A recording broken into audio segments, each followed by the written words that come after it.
भारत आते ही चूम ली मिट्टी, गाने लगे जय श्री राम, मंदिर पहुंच गए ब्रिटिश पीएम के सनातन प्रेम से स्टालिन का लाडला हिल गया। मोदी के मंत्री ने भारत आते ही दामाद को दिया बेशकीमती तोहफा।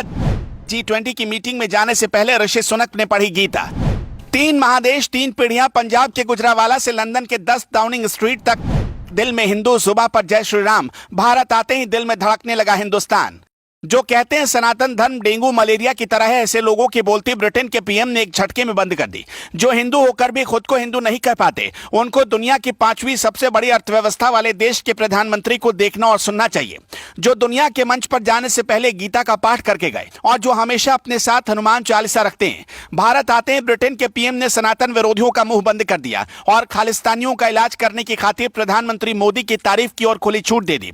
ऋषि सुनक ने कहा, मुझे हिंदू होने पर गर्व महसूस होता है और मेरा पालन पोषण इसी तरह से हुआ। मैं ऐसा ही हूं। मुझे उम्मीद है कि अगले कुछ दिनों तक मेरे यहां रहने के दौरान मैं किसी मंदिर के दर्शन कर सकूंगा। अभी रक्षाबंधन था जिसमें मेरी बहनों ने मुझे राखी बांधी। मेरे पास दूसरे दिन ठीक से जन्माष्टमी मनाने का समय नहीं था, लेकिन उम्मीद है कि जैसा कि मैंने कहा, हम अगर किसी मंदिर में जाएं तो मैं इसकी भरपाई कर सकूंगा। ऋषि सुनक जैसे ही भारत में एयरपोर्ट पहुंचे, उनके स्वागत के लिए पारंपरिक धोती कुर्ते वाली पोशाक में खड़े थे केंद्रीय मंत्री अश्विनी चौबे। अश्विनी चौबे ने ऋषि सुनक और उनकी पत्नी को देखते ही हाथ जोड़कर जय श्री राम कहा। स्वागत के दौरान केंद्रीय मंत्री ने ब्रिटेन के प्रधानमंत्री और उनके पूर्वजों का अभिवादन किया और यह अभिवादन जय सिया राम से किया। बदले में ऋषि सुनक ने भी उन्हें जय सिया राम कहा। फिर अश्विनी चौबे ने अपना परिचय दिया कि वो बिहार के बक्सर लोकसभा सीट से सांसद हैं और मोदी सरकार के कैबिनेट में मंत्री हैं। उन्होंने ऋषि सुनक को अपने बक्सर की आध्यात्मिक पहचान भी बताई, जहां भगवान श्री राम और उनके भाई लक्ष्मण ने गुरु महर्षि विश्वामित्र से शिक्षा दीक्षा ली और ताड़का का वध किया। प्रधानमंत्री सुनक ने भारत की आध्यात्मिक और सांस्कृतिक गाथा को उत्साहपूर्वक सुना। केंद्रीय मंत्री अश्विनी चौबे ने अयोध्या, बक्सर सहित मां जानकी के जन्मस्थान सीतामढ़ी और बांका के मंदार पर्वत की आध्यात्मिक संस्कृति से भी प्रधानमंत्री सुनक और उनकी पत्नी को अवगत कराया और फिर पीएम सुनक को रुद्राक्ष की माला, श्रीमद् भागवत गीता और हनुमान चालीसा भेंट की।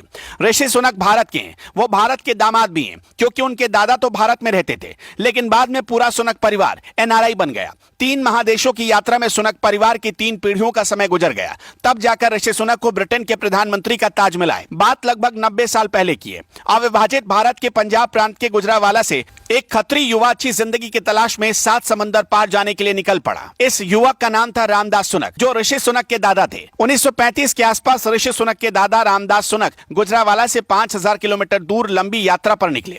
रामदास सुनक सबसे पहले केन्या पहुंचे, जहां उन्हें क्लर्क का काम मिला। 17 साल की उम्र में ऋषि के पापा यशवीर सुनक ने दूसरा और सुनक परिवार ने तीसरा महादेश लांगा और अफ्रीका से ब्रिटेन आ गए।